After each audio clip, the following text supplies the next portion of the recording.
এর আগে যে খাট দেওয়া হয়েছে সেটাকে বলা হয়েছে দেশ বিরোধী একটি কাজ। এখন ফ্রিজ দিয়ে কি কোনো দেশ বিরোধী কাজ করলো কিনা? অবশ্যই না। আর আমি হচ্ছে কোনো শিবিরের প্যানেল থেকে বলতেছেন, আমি কোনো শিবির সমর্থনও করি না, বাট হচ্ছে আমি কোনো মানে আপনি জানেন আমি সাধারণ শিক্ষার্থী হিসেবে এগুলো বলতেছি। দেশ বিরোধী কাজ, আচ্ছা দেশ বিরোধীর সংজ্ঞাটা কি আসলে?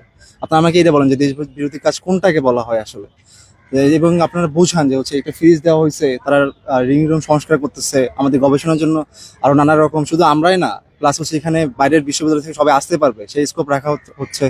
তারপর মানে সব মিলে তারা ভালো কিছু করার চেষ্টা করতেছে। এটা দেশ বিরোধী কিভাবে বলতে পারেন আপনারা? এটা কখনোই মনে হয় না। তো হচ্ছে আমার মনে হয় যে তারা ভালো কিছু করতেছে এবং তাদের জন্য শুভকামনা থাকবে। কথা বলার মানুষের মানে এখানে অভাব নেই, সবাই কথা বলতে পারে, কিন্তু হচ্ছে মানে কাজ তো সবাই করতে পারে না। কারণ আপনি দেখবেন যে আপনি যে কাজই করেন আপনার সমালোচনা হবে, কিন্তু দিন শেষে হচ্ছে আপনি যদি হচ্ছে আপনার যেটা করতে পারবেন, আপনার যেটা যে লিমিট আছে, আপনার সবার তো একটা ইয়ে আছে, তো সেটা যদি করতে পারেন অবশ্যই আমরা মনে করি যে হচ্ছে অবশ্যই তারা অনেক ভালো কিছু করতেছে। কারণ এর আগে তো অনেক ছিল, এর আগে হচ্ছে আপনি বললেন ছাত্রলীগ তো জঘন্য, এটা তো বলতেই হবে না, যে আপনারা সবাই জানেন।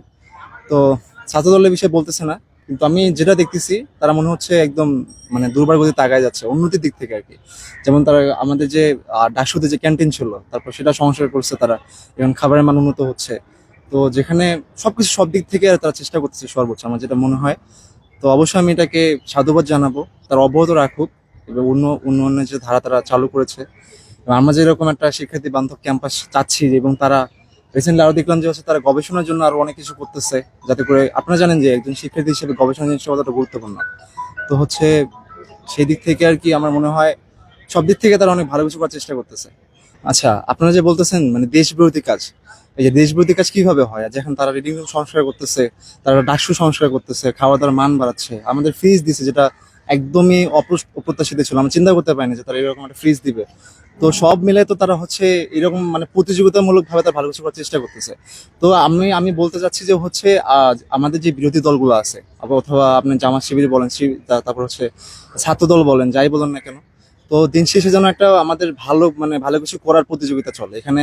চাঁদাবাজি, চিন্তা এগুলো না না করে আমরা যেন হচ্ছে ভালো কিভাবে করা যায় দেশের, আমরা যেন ভালো কিছু করার জন্য প্রতিযোগিতা করতে পারি। আর আপনি পুরো বিশ্ব ঘাটায় দেখেন যারা হচ্ছে মানুষের জন্য কাজ করেছে, তারা কিন্তু তার ইতিহাসে তাদের নাম এখনো লেখা আছে। তো আপনারা সেভাবেই কাজ করেন, ভালো কিছু করার চেষ্টা করেন, অবশ্যই আপনার মানুষ আপনাকে সমর্থন করবে। তো একমাত্র এইটা আমার মনে হয় যে হচ্ছে আমি এটা যারা আমার যে ডাকসু, যে এখন যেহেতু শিবির সমর্থিত, তো এখন যারা অপোনেন্ট যে দলগুলো আছে, যারা আছে যেমন ছাত্র দল, তারপর হচ্ছে বাক্সার, যাই বলেন, তো তারা যেন ভালো কিছু করার প্রতিযোগিতা করে। একমাত্র ভালো কিছু করে মানুষের মন জয় করা সম্ভব, তাছাড়া কখনো ভাবেই আমার মনে হয় না যে হচ্ছে কিছু করা সম্ভব।